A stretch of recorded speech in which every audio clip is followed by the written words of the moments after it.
Today I want to talk about how to grow the African American middle class and to provide a new deal for Black America. That deal is grounded in three promises: safe communities, great education, and high-paying jobs. Every African American citizen in this country is entitled to a government that puts their jobs, wages, and security first. I'm asking today for the honor of your vote and the privilege to represent you as your president.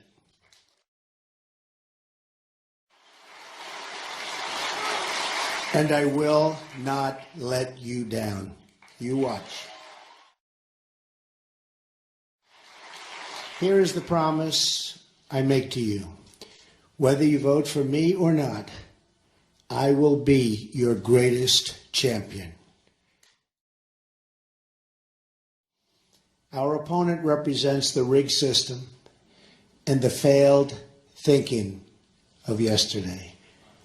Hillary Clinton's campaign offers only the depressing pessimism that says this is as good as it gets and it's never going to get better.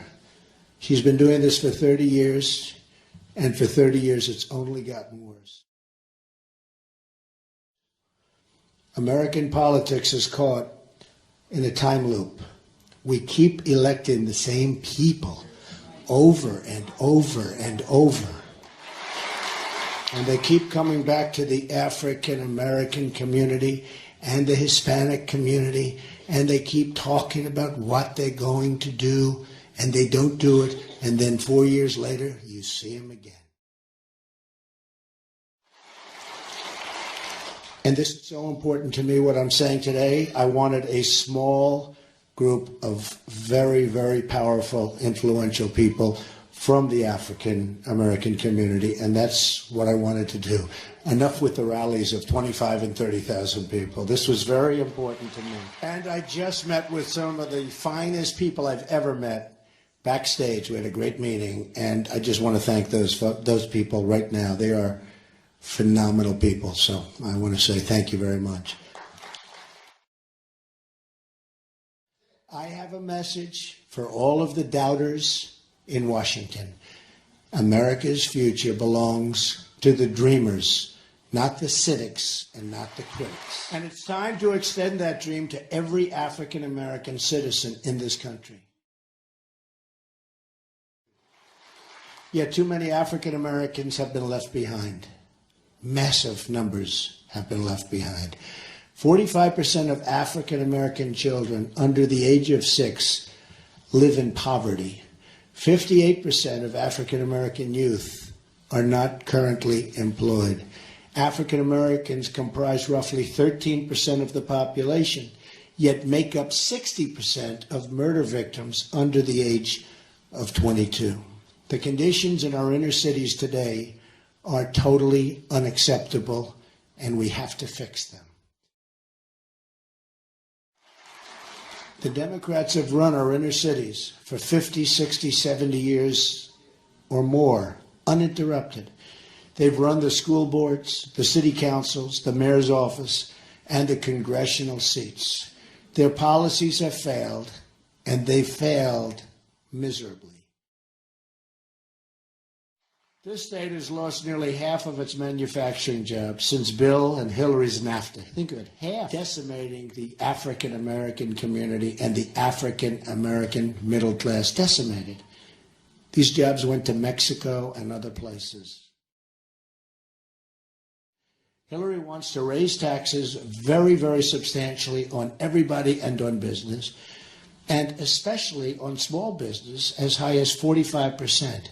Which will only drive more jobs out of your community, out of our country, and into other countries. One of the greatest betrayals has been the issue of immigration. Illegal immigration violates the civil rights of African Americans. That's what's been happening. No group has been more economically harmed by decades of illegal immigration than low-income African American workers.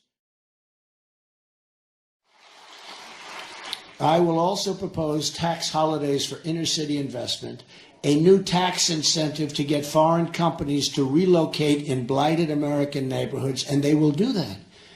It will be worthwhile. It's called incentive. They will do it.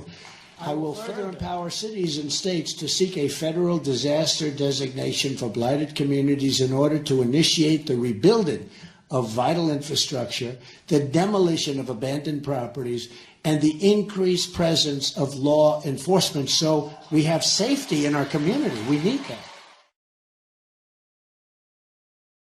that. I will also pursue financial reforms to make it easier for young African Americans to get credit to pursue their dreams in business and create jobs in their communities.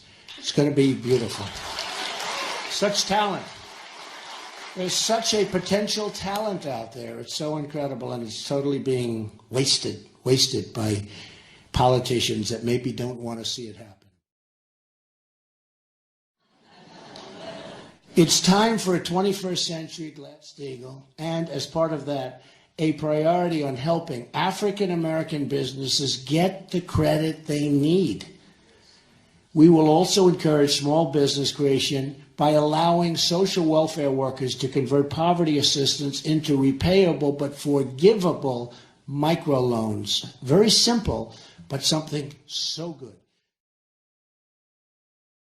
Then there's the issue of public safety. Making our community safe again will be a priority for the Trump administration. So many people.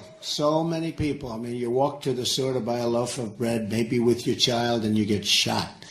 Your child gets shot. Got to stop it. No good. We need safety. I have heard and have listened to the concerns raised by African American citizens about our justice system, and I promise that under a Trump administration, the law will be applied fairly, equally, and without prejudice. There will be no prejudice. There will be only one set of rules, not a two-tiered system of justice. Equal justice also means the same rules for Wall Street. The Obama administration never held Wall Street accountable.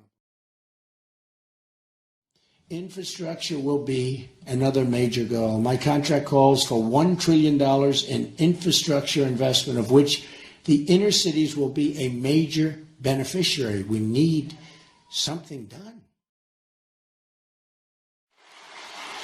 And by the way, we're going to terminate Common Core and bring education local. Look, it's not working the way it is now. I don't know why anybody would even fight it. Well, we know who's fighting it. You know that. My proposal redirects education spending to allow every disadvantaged child in America to attend the public, private, charter, magnet, religious, or home school of their choice. School choice is the great civil rights issue of our time.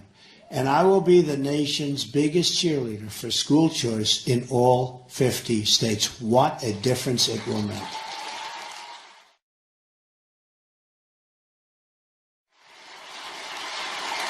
I will also be establishing a commission, which will include some of the tremendous people I met backstage today. Raise your hands. I mean, you people were thank you. So great. Some great ideas.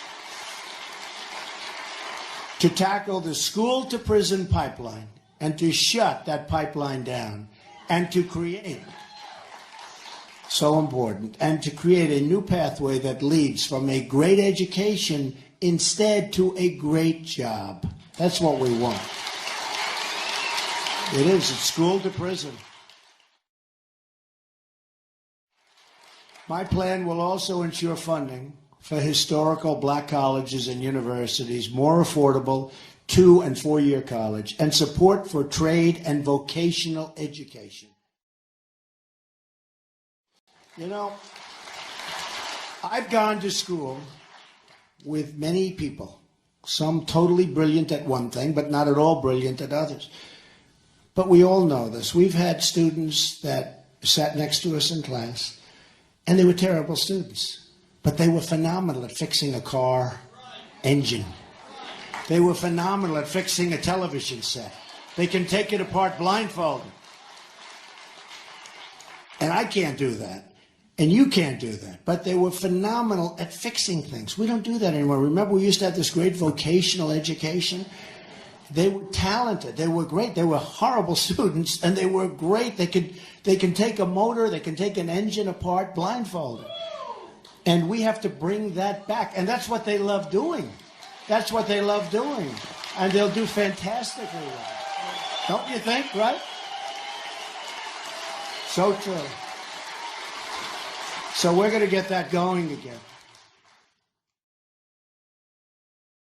Finally today, my agenda includes the protection of religious liberty. That's something you'll never hear from Hillary Clinton, that I can tell you. The promotion of family and support for the African American church. It's been a tremendous power in this country for so many years. This is just the beginning, because I will never, ever take the African American community for granted. Never, ever. Unlike Hillary, who does nothing for the Hispanics or for the African American communities. I'm tired of the excuses from our lame politicians. I'm tired of being told that it can't be done. I'm tired of people asking Americans to defer their dreams for another day, but they really mean for many decades. Enough waiting. The time is now. There is nothing we cannot accomplish. There is no task or project too great. There is no dream outside of our reach. Everywhere I go in this country, all I see is untapped potential waiting to be set free. And maybe the greatest of that potential is in the African American communities. There's so much potential.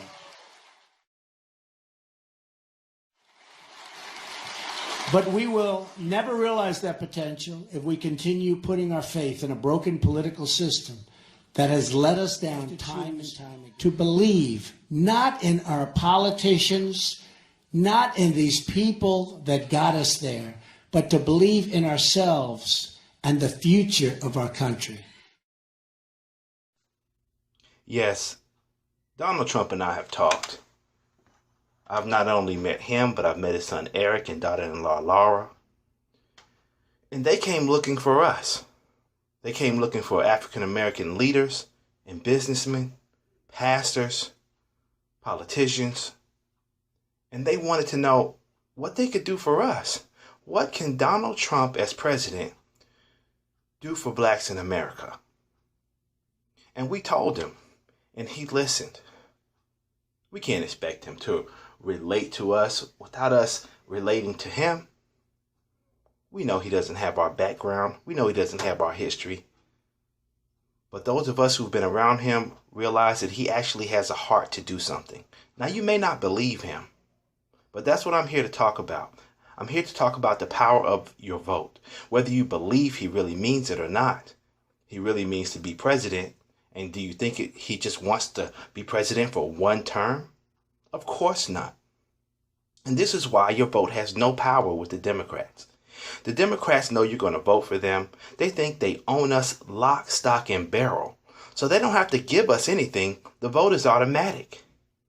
On the other hand, with Donald Trump, he knows that if African Americans are the cause of him becoming president, that he will be elected by us on a trial basis.